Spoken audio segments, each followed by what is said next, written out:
आंतरवाली सराटीमध्ये मनोज जरांगे यांचं आमरण उपोषण सुरू आहे। त्यांच्या उपोषणाचा आज तिसरा दिवस आहे आणि आंतरवाली सराटीमध्येच ओबीसीचं देखील उपोषण सुरू झालं आहे आणि त्यांच्या उपोषणाचा आज दुसरा दिवस आहे। मंगेश ससाने आपल्यासोबत आहे, ओबीसी आंदोलक। काय सांगाल, आज दुसरा दिवस आहे, तुम्ही उपोषण चालू केलात, काही सरकारशी काही कोणाशी बोलणं झालंय का तुमचं? नाही, काल संध्याकाळी तहसीलदार आले होते इथले, त्यांनी विचारपूस केली आणि निवेदन तुमच्या मागण्या काय आहेत। मग तहसीलदारांना आम्ही एक प्राथमिक स्वरूपातल्या ज्या आमच्या मागण्या आहेत त्या प्राथमिक स्वरूपातल्या आमच्या मागण्या आम्ही तहसीलदारांना सांगितलेले, आम्ही त्यांना पत्र दिलेले की अशा अशा आमच्या मागण्या आहेत, त्या शासनाला आपण कळवाव्यात।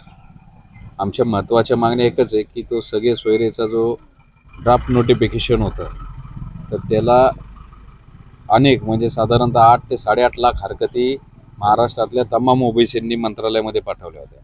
त्याच्यावर सुनावणी झाली नाही, त्याच्या फेवरमध्ये किती आहे, त्याच्या विरोधात किती आहे, काय म्हणणं आहे आणि कसं सगळे सोयऱ्यांनी ओबीसीच्या आरक्षणाचा घात होईल, अशा प्रकारच्या ह्या हरकतींचं आपण जे म्हणतो की ते विवेचन किंवा त्याच्या सुनावण्या, त्या हरकतींवर सरकारने काय निर्णय घेतला हे काही केलेलं नाही।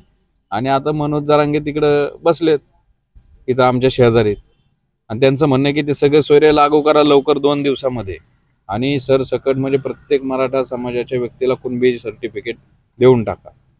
दुसरं कोणतं त्यांनी आता कुठले कुठले गॅजेट कुठं काय शोध घेतलाय, साताऱ्याचं गॅजेट, मुंबईचं गॅजेट, हैदराबादचं गॅजेट, हे आता ओबीसीच्या जे दाखले द्यायचे जे नियम आहेत, कारण की कुणबी जात ही ओबीसीमध्ये आहे 1930 म्हणजे जे आरक्षण जेव्हापासून चालू झालं 1965 सालापासून जी यादी झाली, या कुणबी जातीचे दाखले देण्यासाठीचे जे नियम आहेत त्याला असं कोणतं तरी एक बॅक डेटेड 100 वर्षापूर्वीचं 150 वर्षापूर्वीचं सरकारी कुठल्या तरी राज्यात जाऊन ते पुरावे आणायचे, गॅजेट आणायचे आणि ओबीसी मध्ये या अशा दाखल्यांद्वारे घुसखोरी करायची, अशी त्यांची मागणी आहे।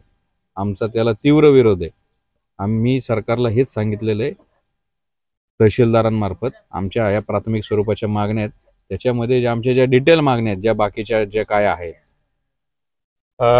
आजपासून लक्ष्मण हाके आणि नवनाथ वाघमारे हे देखील उपोषणाला बसणार आहेत वडीगोद्रीमध्ये। तुमचा या उपोषणाला पाठिंबा आहे का? नाही, ओबीसी समाज हा 400-450 जातींचा मिळून बनलेला घटक आहे। त्याच्यामध्ये अनेक वेगवेगळ्या जाती आहेत।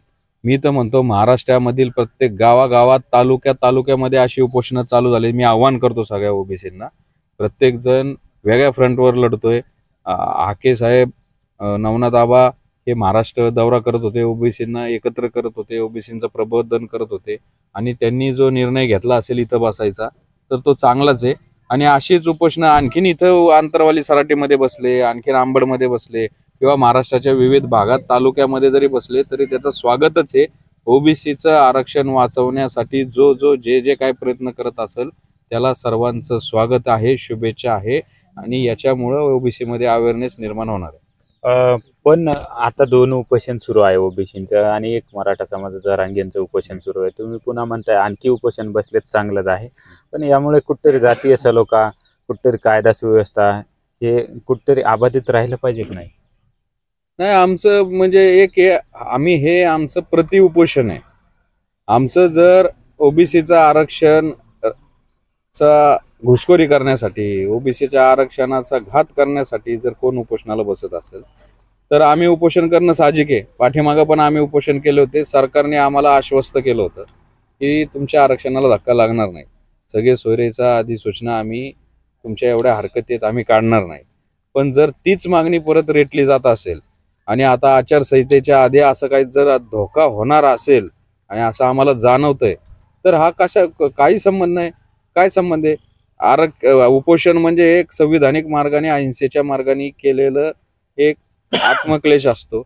आम्ही इथं कोणालाही त्रास देत नाही। उपोषणाने कोणाला सामाजिक सलोखा निर्माण होईल, हा, आमची जर कुठल्या समाजाच्या भावना दुखवणारी वक्तव्य असतील तर आपण बोलावं।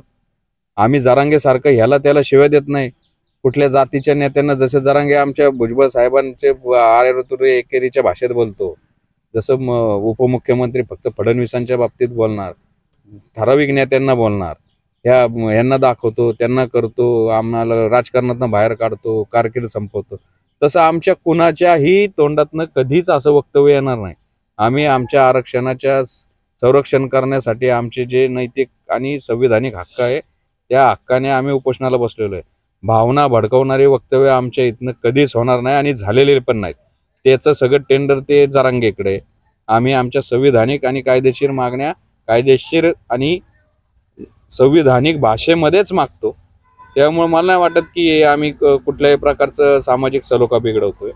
तुमचं उपोषण आता किती दिवस सुरू राहणार आहे? आता जोपर्यंत जरांगे तिथं बसलेत आणि सरकार त्याच्या बाबतीत काय निर्णय घेतंय त्याच्यावर आमचं बारीक लक्ष आहे.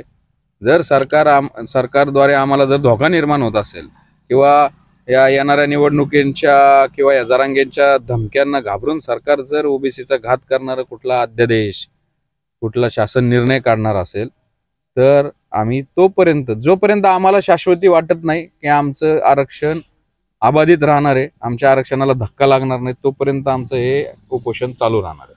आपण जर पाहिलं तर जोपर्यंत ओबीसीचं आरक्षण अबाधित राहणार नाही तोपर्यंत उपोषण सुरूच राहणार असल्याचा इशारा मंगेश ससाणे यांनी दिलाय. सुधाकर जाधव, लोकशाही मराठी, आंतरवाली, सराटी.